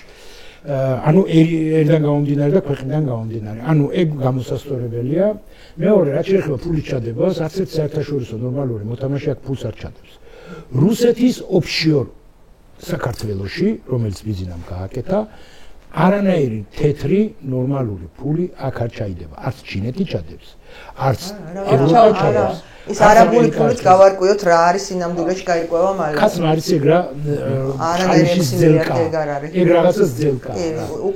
უკვე არის რაღაც ინფორმაციები, რომ არაფერი მილიარდერი. ამიტომ ჩვენ დავინახავთ ეკონომიკის უკან წასვლას, იმიტომ რომ ერთადერთი რამაც შეუნარჩუნა გარკვეული სტაბილურობის რაღაცა თემა ის რუსეთიდან დიდი ინტერესი, რომ აი აქედან გააქვს კალიდორია რუსეთისთვის საქართველოს და რუსული ფულის შემოდინება ხდებოდა აქ. მაგრამ ესეც აისახა ზუსტად აი ამ კორუმპირებულ შრეებზე. ხო, ანუ ეს საზოგადოებამდე ამას არ მიუშვებენ და თუმცა მაინც იყო სტიმული ეკონომიკისა ძალიან ბევრი ფული იხარჯებოდა. მაგრამ ეხლა რამდენად შერჩებად ეს აწყობილი ასე ვთქვათ გზები, მარშრუტები ამ კრიმინალური ფულის, ესეც საკითხავია. გაუჭირდება. ეხლა შეიძლება არ დაჭერა დაჭერას, ხო? განა არ იჭერს, ვერ იჭერს. ჩემი აზრით შეიძლება ალბათ ნინო არ დამეთანხმება, მაგრამ ღარიბაშვილსაც აქვს სათქმელი და გარიგება თუ დაიჭერს და ეხლა 12 წელს თუ 9-12 წელს ითვალისწინებს ეს მუხლი. ბევრი ვერსია მაგაში შეთანხმება. ის მუხლი, რომელიც ღარიბაშვილს წარუდგენს, უპირობოდ, არა თუ მილიონი არის გირაოთი გამოშვებას, უპირობოდ ითვალისწინებს 9-დან 12 წელზე აღკვეთას. ანუ აი როგორც შავით თეთრზე წერია. ვერ იჭერს, არ იჭერს კი არა, არ მგონია რეპუტაციას არ არის ხა ლილუაშვილის და ღარიბაშვილის დაჭერა. იმდენი კომპრომატები აქვს, რომ მოხსნან პირი. საერთოდ არაფერი აღარ დაჭერა. არ დამიჭირო, არ ვილაპარაკებ. ხო. მე ესე მგონია, ესეც არის ყოველ შემთხვევაში ერთ-ერთი ვარიანტი. არის ვარიანტი აბსოლუტურად სანდო, რა თქმა უნდა, ხა ლილუაშვილის ყველაფერი. აქედანაც უკვე ისე დგას ეს საკითხი, რომ აქედან ეგრე მარტივად ვერ გამოძრება ოცნება. ხო, გაიჭერა. აქ უკვე ცურცვანგშია რა. დაიჭერ პრობლემა, არ დაიჭერ პრობლემა. ცურცვანგი აქვს, так? ამიტომ მოდი მაგაზე იმათმა იფიქრონ, როგორ მოიქცნენ. მაგრამ ჩვენთვის კარგია. ჩვენ მადლობა გვაქვს სათქმელი. კი, ნამდვილად კარგი. აი იმაზე კობახიძეზე და ვფიქრობ კობახიძე კარგს იზავს თუ უფრო შორს წავა. კობახიძის იმედი მაქვს. ხო, მე პრინციპი სიმართლე რო გიტყვი. მისი პრინციპულობის. ხო და აი იცი რა მინდა რითიც დაიწყე, რომ აი ნიღბებიო და დაჭერა ნიღბებთან დაკავშირებით გამახსენდა ერთი რამე, რომ ოცნებაზე ადრეც სულ ამბობდი ხოლმე, რომ აი რაც არ უნდა ტრაგიკული ამბავი დაიწყოს თქო. ადრეც სანამ აი ესე თქვათ რუსები გახდებოდნენ. ბოლოს მაინც კომიკური ხდებოდა ამათი ყველაფერი, აი ძალიან ძიმე ამბავს დაიწყებდნენ და ბოლოს ისეთ რამეს მიაყოლებდნენ, რომ აი კომიკური ხდებოდა, ხო? და აი რატო არის აი ამ რეჟიმის პრობლემა დაუძლეველი, რომ კომიკურები არის. ხო, ეხლა იმაში დალუპირბადეს რო ნახავ ეხლა აი ეს ყველაზე დიდი საფრთხე არის კომიკური რო არის. კომიკური და სასაცილო არ უნდა იყოს და ესენი ყოველფეხის ნაბიჯზე სასაცილოები ხდებიან და იმიტომ ჩემი ეგეთი ვერსია მაქვს, რომ 22-ში იმიტომ შემოუშვეს ძალიან ბრუტალურად ის პოლიცია რა შემოუვარდნენ 5 კაცი იდგა სულ და დაეტაკნენ, იმიტომ რომ წინა დღეებში გახდნენ სასაცილოები ამ ნიღბების ამოღების და ეს გამო და თვითონაც ხვდებიან რომ არ შეიძლება რეჟიმი რომელიც აპირებს რომ აქ დიქტატურა დაგიპაროს და არ განძრევინოს წვირი აქეთ-იქით ამ დროს ყოველმეორე დღე სასაცილოა და ამათ უნდათ რომ რაღაცა შიშიდან ერგონ ანუ ვერც ნერგავენ ამიტომ ხალხო დავცინოთ ამათ ყოველ დღე ყველაფერზე იმიტომ რომ ესენი არიან სასაცილოები და ესენი ვერ გახდებიან ესეთი ტოტალიტარული რეჟიმი რა მეგინი ხო არის სერიოზული ხალხია ხო ანუ ის რასაც ის გამოსხივებას ცდილობენ მაგას ვერაკეთებენ და ერთსაც დავამატებ ეკონომიკაზე ეკონომიკა რო გაიზარდა ამ პერიოდში ფურცელზე რუსეთიდან შემომავალი აი ამ პროდუქციით ეგ ეგრე ეკონომიკა სომხეთშიც იზრდებოდა და იმ შუა აზიის ქვეყნებშიც და ამ სომხეთმა ამერიკასთანაც გააფორმა სტრატეგიული თანამშრომლობა რამდენიმე თვის წინ ევროკავშირთანაც დაიწყო დაახლოების მოლაპარაკებები და იმასაც კი ვარაუდობენ რომ შეიძლება უვიზო მინუსლა კონდეს შემდეგი წლისთვის